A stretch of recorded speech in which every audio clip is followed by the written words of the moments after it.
네,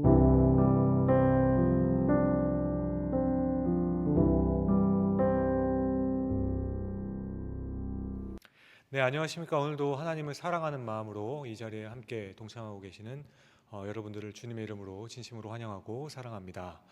네, 인사말이 좀 길어가지고 랩하는 것 같죠? 아직도 어색합니다. 네, 오늘 말씀 보시면 너는 기도할 때 내 골방에 들어가 문을 닫고 은밀한 중에 계신 아버지께 기도하라 합니다. 저는 사람마다 각자가 선호하는 기도의 모습이 있다라고 생각했습니다. 그래서 오늘 말씀과 같이 그런 기도도 있고, 오늘 또 금요 기도의 시간과 같이 좀 시끌벅적한 기도이다 보니까 조용히 기도하는 분들은 말씀만 잠깐 딱 듣고 기도에 딱 시작하면 집에 가서 하든지 좀 조용한 데서 가서 해야겠다라고 생각하시는 분들도 있을 것 같아요. 이런 맥락에서 오늘 6절의 골방 기도는 왠지 개인적인 느낌이 굉장히 강하게 풍깁니다. 골방 기도, 이 기도는 왠지 하나님과 더 절대적으로 1대1로 만날 것만 같은 그런 은밀한 기도가 생각이 되죠. 그래서 굉장히 어느 때는 낭만적이다라고 생각할 정도로 보입니다. 그래서 나도 이런 기도를 할 수 있으면 얼마나 좋을까라는 생각을 해보았습니다.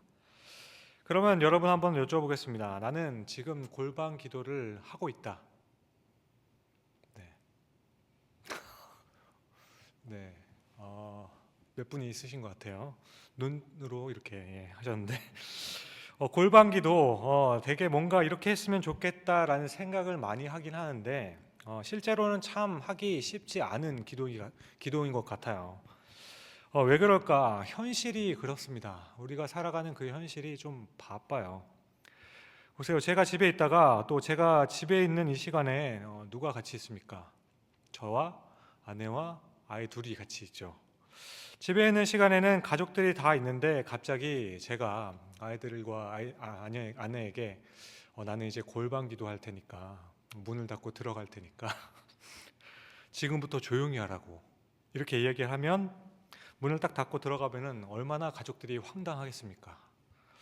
승인이는 아마 얘기할 거예요. 나 아직 재밌는 거 다 못 봤는데. 소율이는 아빠 왜 그러냐고 나도 같이 하자고 그럴 것 같고 아내는 뭐 저보다 더 경건하니까 그래 아버지의 마음을 존중해야지라고 왜 이제 하냐고 할 것 같긴 합니다. 아무튼 믿음이 좋아서 가족들 전부 다가 한꺼번에 시간을 맞춰서 각자의 방에 들어가서 기도를 하기 시작한다면 모르겠는데 그래도 좀 분위기가 이상할 것 같아요. 8시가 딱 되면은 갑자기 사람들이 하던 일을 멈추고 각자의 방으로 들어가서 기도를 하기 시작하는 거죠. 무엇보다 이런 환경이 되려면 근데 시간이나 여유가 좀 있어야 하겠죠. 현대인들이 집에서 기도하는 시간을 챙긴 만큼 그렇게 여유 있는 분들은 참 많지 않다라고 생각합니다. 일을 마치고 퇴근하고 집으로 오면 씻고 밥 먹고 설거지하고 뭐 애들 좀 봐주다가 하다 보면 어느덧 기도하고 자시고 할 시간 없이 그냥 자야 할 시간이 옵니다. 그리고 이제 잠을 자고 아침에 일어납니다. 그렇다고 아침에 일어나면 또 여유가 있겠습니까? 일어나서 또 씻고 나갈 준비하고 애들 챙겨서 학교 보내고 그러다 보면 정작 자신도 챙길 시간이 없어서 네, 머리를 대충 하고 여자분들은 구루마 이렇게 말고 그죠? 입에 빵 물고 나아가지 않습니까? 물론 새벽을 깨우시는 분들도 있습니다만 대부분에는 시간의 여유가 없어요. 매우 바쁩니다. 그러니 골방 기도라고 하는 것은 어떻게 보면 기도의 로망과 같은 것이 아닌가라는 그런 생각이 듭니다. 그래서 현실이 많이 떨어진다라고 생각을 하게 돼요. 여러분들은 어떻게 생각하실지 잘 모르겠습니다. 그런데 여러분, 지금 우리의 시대만 그러느냐? 아니죠. 사실 예수님의 시대는 시대 사람들도 그리 다른 환경에 살고 있진 않았습니다. 왜냐하면 고고학자들의 발견에 따르면 예수님 시대에 부자가 많지 않았다라고 해요. 다 가난한 사람들이고 예수님 시대 일반적인 사람들의 사는 집을 보게 되면 대부분이 단칸방입니다. 단칸집들, 그러니까 지금처럼 안방, 작은 방, 여기는 옷방, 뭐 여기는 무슨 방, 서재 뭐 이런 식으로 나눠져 있는 게 아닙니다. 그나마 그 중에 한 방을 골라서 하면 좋겠는데 그렇게 분류되어 있지 않아요. 그냥 통으로 된 방 한 칸짜리예요. 그런 집에서 생각해 보십시오. 게다가 요즘에는 아이가 3명만 돼도 그렇게 많이 낳냐고 하는 시대를 살아가죠. 근데 예수님 시대에는 애가 5이 있다라고 그러면 뭐라 합니까? 이 집은 왜 5밖에 안 났대? 이렇게 하는 시대를 살아가고 있었어요. 그래서 집집마다 그냥 아이들이 바글바글 합니다. 그러면 그 애들이 가만히 있습니까? 서로 뭔가 막 소란스러울 거 아닙니까? 집안에서 엄마 이거 해달라고 하고 저거 해달라 그러고 뛰어다니고 뭐 그러다 싸우면 싸우지 말라 말려야 되고 뭐 난리가 나죠. 저희 집은 애가 2명인데도 정말 잠드는 순간까지 계속 말을 하고 있어서 정신이 혼미해질 정도예요. 그러니 그 많은 식구들을 챙기는 것은 여간에서는 잘 되는 일이 아니겠죠. 여전히 예전에 저희 어머니께서도 저희 집에 누나 둘과 저 이렇게 3명이 있었는데요. 방학 때 되면 3명이 다 집순이 아닙니까? 그러니까 매일 밤만 해도 끝난다는 거예요. 매일 밤만 해도 시간이 다 간다고, 하루가 다 간다고 하셨습니다. 이렇게 부모 입장에서는 밥하고 빨래해주고 뭐 해주다 보면은 시간이 없어요. 정신이 없습니다. 그러다 보면 금방 이제 해가 지고 자는 시간이 되는 거죠. 그러니 여러분, 예수님 시대라도 시간이 없기는 마찬가지였다라는 겁니다. 그래서 골방 기도하면 시간과 장소를 근데 정해할 것만 같습니다. 혼자 경건하게 하나님과 1대1의 그 시간을 만드는 것 같아서 굉장히 낭만적으로 보이기도 해요. 어떻게 보면 그렇지만 서민들의 입장에서 보면 조금 사치스러운 느낌도 있습니다. 오늘 말씀의 소제목이 너희는 이렇게 기도하라인데, 지금 예수님께서는 그러면 이런 일반적인 그 사람들의 그 상황을, 그 현실을 모르고 이 말씀을 하신 것이겠습니까? 그렇지가 않겠죠. 예수님께서 주로 말씀을 전하셨던 그 사람들도 결국은 일반인들이었습니다. 그러니까 이런 배경을 조금만 생각해 보면 이 말씀에는 또 다른 어떤 의미가 있다라고 생각해 볼 수가 있게 됩니다. 그래서 이 부분에 대해서 어떤 학자들은 골방은 그저 공간적인 의미를 이야기하는 것만은 아니다라고 합니다. 어떤 공간을 아예 떼놓고 이렇게 공간을 내서 기도를 해라, 이런 말씀의 의도가 전부가 아니라는 거죠. 심지어 1500년대 종교개혁자 칼빈도 같은 이야기를 했습니다. 이 말씀은 단절된 공간을 이야기하는 것이 아니다. 그럼 무엇인가? 이 구절의 바로 앞에 보면 예수님의 어떤 전제를 하고 계세요. 그것이 바로 5절이죠. 또 너희는 기도할 때 외식하는 자와 같이 하지 말라. 그들은 사람에게 보이려고 회당과 큰 거리 어귀에 서서 기도하기를 좋아하느니라. 내가 진실로 너희에게 이르노니 그들은 자기 상을 이미 받았느니라. 주님은 외식하는 사람들과 같이 사람들에게 보이려고 기도하지 말라고 하시는 겁니다. 사람에게 보이려고 하는 기도를 경계하시면서 오히려 우리는 골방에서 기도를 해야 한다라고 말씀을 하고 계시는 거예요. 그러니까 예수님께서 골방 기도를 말씀하시면서 염두에 두신 것은 사람을 의식하지 않는, 사람을 의식하면서 하는 모든 기도에 대해서 경계했던 거예요. 사람을 의식하지 않는 기도를 해야 된다라고 말씀하시는 거죠. 따라서 골방 기도는 사람이 많든지 없든지 상관이 없는 겁니다. 오늘 금요기도처럼 사람이 많은 이런 곳에서 기도를 해도 우리는 골방에서 기도하는 것과 같은 기도를 할 수 있다라는 말씀이에요. 그러니까 오늘 골방의 의미는 내가 어디에 있든지 하나님에게만 주목해야 한다라는 말씀입니다. 하나님만 주목해라, 이것이 골방 기도의 그 핵심입니다. 여러분, 우리는 다른 사람을 의식하게 되면 우리의 기도는 언제든지 흔들릴 수밖에 없습니다. 또 어떤 사람들은 다른 사람들께 들리게 하려고 기도하는 사람들도 실제로 존재하죠. 놀라실 수도 있겠지만 제가 극아이인데도 불구하고 한때는 저도 기도에 미쳤던 사람입니다. 다 안 믿으시는 것 같은데, 예전에 이제 막 변화가 돼서 너무 이렇게 은혜를 받다 보니까 기도를 하고 싶은데 아무 데서나 떠들 수가 없잖아요. 그러니까 기도원을 찾아다니면서 제가 기도를 했습니다. 맛을 들렸다라고 해야 될까? 그래서 기도원에 가면 모든 사람들이 정말 엄청나게 큰 소리로 기도를 합니다. 기도합시다 그러면 뭐 난리가 나요. 막 떠나갈 것 같아요. 지붕이 터질 것 같아요. 그런데 여기저기서 막 방언하고 더 그게 좋은 기도처럼 얘기를 해요. 그래서 저도 있는 힘껏 소리를 지르면서 기도를 했죠. 내가 질 수 없지 그러면서. 그리고 그때 막 소리를 지르니까 또 뭐가 느껴졌냐면 감정적으로 뭔가 가슴이 빵 뚫리는 것 같았습니다. 그리고 하늘에 뭔가 소리를 더 지르면 잘 들릴 것 같았어요. 그래서 더 잘 들어주실 것만 같은 생각이 들어서 더 크게 했습니다. 그래서 저는 제 기도에 집중하기 위해서 옆 사람의 기도가 들릴 것 같으면 더 크게 했습니다. 있는 힘껏 목청을 질러서. 게다가 여러분 그때 그게 근데 너무 행복했어요 저는. 그리고 굉장한 희열도 느꼈습니다. 그래서 저는 속으로 그렇게 생각도 했죠. 이 사람의 기도보다 내가 크면 내가 이겼다. 내 기도를 들어주실 거다. 왜냐하면 내가 먼저 갈 거니까. 그런데 여러분 그때 하나님께서 그렇게 부르짖었던 제 기도를 들으셨을까? 지금 생각해 보면 잘 모르겠습니다. 왜냐하면 지금 다시 생각해 보면 그 많은 기도의 시간 동안 중간중간에 방언으로 기도하기도 했고 소리를 지르면서 기도했던 그 내용이 도대체 무슨 내용이었었던지 잘 기억이 나지가 않아요. 그러니까 여러분 이런 기도는 기도가 안 될 수도 있는 겁니다. 또 때로는 어쩌면 저의 경우는 좀 나을 수도 있어요. 어떤 분들은 다른 사람들에게 들리게 하든 기도를 하시는데 그 기도의 내용들이 다른 사람의 어떤 잘못들을 이야기하시는 분들이 있어요. 하나님, 김 집사가 돈을 꿔갔는데 안 갚습니다. 지금 당장 갚게 해주십시오. 주여, 박 집사가 회개를 안 합니다. 사과를 안 해요. 좀 사과하고 회개하게 해주십시오. 막 이렇게 기도를 하죠. 그러면 이 기도를 하나님께서 과연 들으실까? 저는 개인적으로는 안 들으실 것 같습니다. 또 어떤 때는 정반대로 사람들을 너무 신경 쓰시는 분들도 있어요. 그 기도의 내용이 전혀 누가 들어도 괜찮은 내용의 기도일지라도 내가 조금이라도 크게 하면 혹시 누가 들을까 봐, 방해가 될까 봐 이것이 염려되어서 큰 소리를 참아 못 하시는 분들도 있습니다. 그래서 옆에서 들으면 정말 주옵소서 하는데 주자가 안 들려요. 없어서 없어서 없어서. 그래서 뭐라고 하는지 잘 모르겠어요. 물론 이런 기도를 해야 될 때도 있겠죠. 하지만 여러분, 주님께서는 기도하는 자에게 늘 어떻게 말씀하시는지 아십니까? 너는 내게 뭐라 하시죠? 부르짖으라 합니다.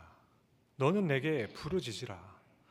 주님께서는 기도하는 자에게 늘 요구하시는 것이 바로 우리에게는 부르짖으라는 명령이에요. 이것이 하나님께서 우리를 부르시는 방법 중에 하나입니다. 자, 그러면 우리는 오늘 금요기도에 나와 있지 않습니까? 부르짖으러 나와 있지 않습니까? 오늘 이 금요기도의 시간은 마음껏 부르짖으며 기도하기 위해 만들어진 시간입니다.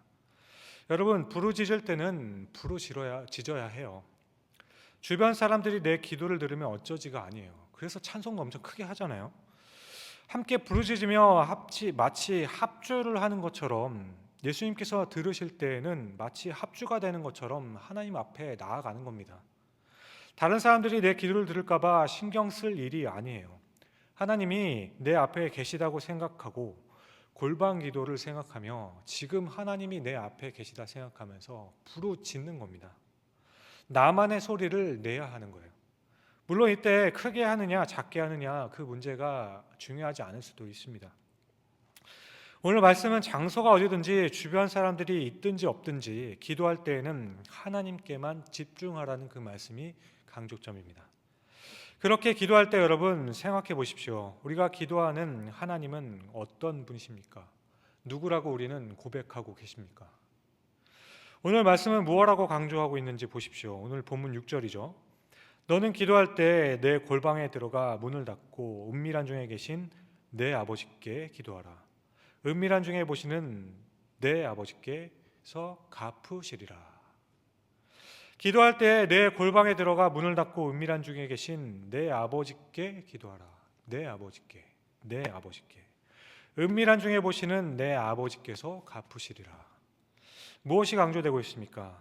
하나님께서 우리에게 하나님을 누구라고 말씀하고 계십니까?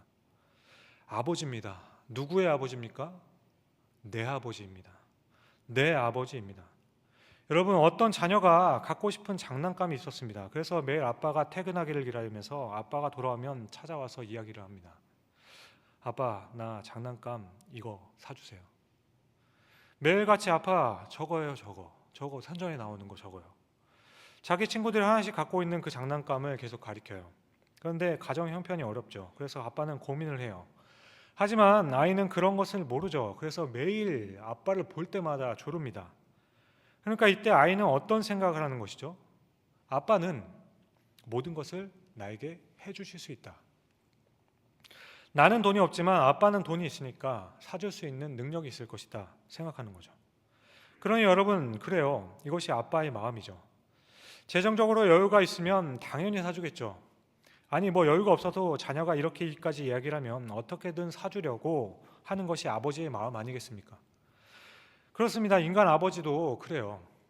재정에 따라서 될지 안 될지 모르고 마음이 있어도 안 될 수도 있습니다. 그런데 여러분, 우리 하늘 아버지는 어떤 분이시라고 여러분들은 고백하시나요? 온 세상의 주인이신 하나님, 그 하나님이 우리의 아버지라 말씀하십니다. 그런데 그 아버지께서 우리에게 주신다고 합니까? 안 주신다고 합니까? 주신다고 하는 거예요. 게다가 주시는데 이 주신다는 표현을 오늘 본문에서는 굉장히 특이하게 기록하고 있습니다. 오늘 본문의 마지막을 보십시오. 어떻게 하신다고 그럽니까? 갚으시리라. 갚으시리라. 이 표현은 굉장히 특이한 표현입니다. 한번 생각해 보십시오. 우리가 아무리 열심히 하나님이 우리 아버지라 할지라도, 기도했다고 하여도 그것이 과연 하나님께서 우리에게 갚아야만 될 그 이유가 있으십니까? 우리에게 빚진 것이 아니시요. 우리에게 갚아야 될 그 이유가 없으세요. 어떻게 생각하십니까? 아무리 생각해도 하나님께서 우리에게 갚아야 할 일이 아니잖아요. 여러분, 돈이나 물건이나 어떤 것을 빌리면 갚는 게 당연히 인지상정이겠죠. 그런데 하나님께서는 지금 우리의 그 기도를 그렇게 대해 주시겠다라고 말씀하고 있는 겁니다. 우리는 그냥 우리가 답답해서 마치 학교 다녀와서 아버지 어머니 불러놓고 내가 이런저런 일이 있었는데 이거는 저렇고 저렇고 저렇고 어머니 이렇게 해주면 좋겠고 한 선생님이 이렇게 했으면 좋겠고 내 친구는 이렇게 했으면 좋겠다라는 것을 털어놓는 것처럼 하나님 아버지께 얘기하는 거예요. 하나님 해주세요. 도와주세요. 왜 안 해주십니까? 구해주세요. 이렇게 우리가 구하는 것뿐입니다. 그런데 이렇게 하소연하는 것 같은 그 기도일지라도, 그런데 하나님께서는 우리 아버지 되신 그 주님은 우리에게 빌린 것을 갚는 것처럼 우리의 그 기도에 응답하시겠다라고 약속하신다는 겁니다. 이것은 굉장히 강한 표현인 거예요. 반드시 내가 응답해 줄 테니까 나에게 부르짖으라는 거예요. 이것이 바로 하나님 아버지, 우리 아버지의 마음입니다. 그러면 여러분, 지금 당장에 드는 생각 무엇입니까? 빨리 기도해야죠. 그런 생각 들지 않으십니까? 오늘도 안 하시렵니까? 반드시 주시겠다고 하는데 안 하고 그냥 가시렵니까? 아니, 이 순간에도 이런 생각이 혹시 들으지 않으십니까? 아, 지금까지 내가 기도 안 해서 얼마나 많은 손해를 봤던가. 이런 생각 안 해보십니까? 그러므로 여러분, 오늘 우리는 이 말씀의 약속을 붙들고 이 시간에 우리 함께 기도할 수 있기를 바랍니다. 사랑하는 성도 여러분, 갚으신다라고까지 말씀하세요. 오늘 이 시간에 아빠만 빤히 쳐다보면서 아빠 주세요. 아빠 저거예요, 저거. 아빠 사주세요 했던 그 어린아이처럼 우리 하나님께 매달리는 그 시간이 될 수 있기를 바랍니다. 골방은 다른 곳이 아닙니다. 내 앞에 하나님을 모셔놓고 내가 골방에 있는 것과 같이 하나님께 집중하여서 기도하면서 나아가는 겁니다. 하나님만을 온전히 바라보면서 나의 아버지 하나님을 부르짖으며 간구할 때 그곳은 어디가 됐든지 그곳은 골방이 되는 겁니다. 주님은 오늘 이렇게 기도하라 말씀하십니다. 그러니 여러분, 오늘 이 시간에 이 자리가 여러분 각 사람의 골방이 될 수 있기를 축원드립니다. 그래서 주님께서 약속하신 이 약속의 응답을 받는 우리 모두가 될 수 있기를 바라고, 이런 기도의 즐거움을 깨닫고 또한 삶에서 알고 누려보는, 그렇게 우리가 하나님과 함께하는 삶을 함께 누려볼 수 있는 우리 모두가 될 수 있기를 주님의 이름으로 간절히 축원드립니다. 기도하겠습니다.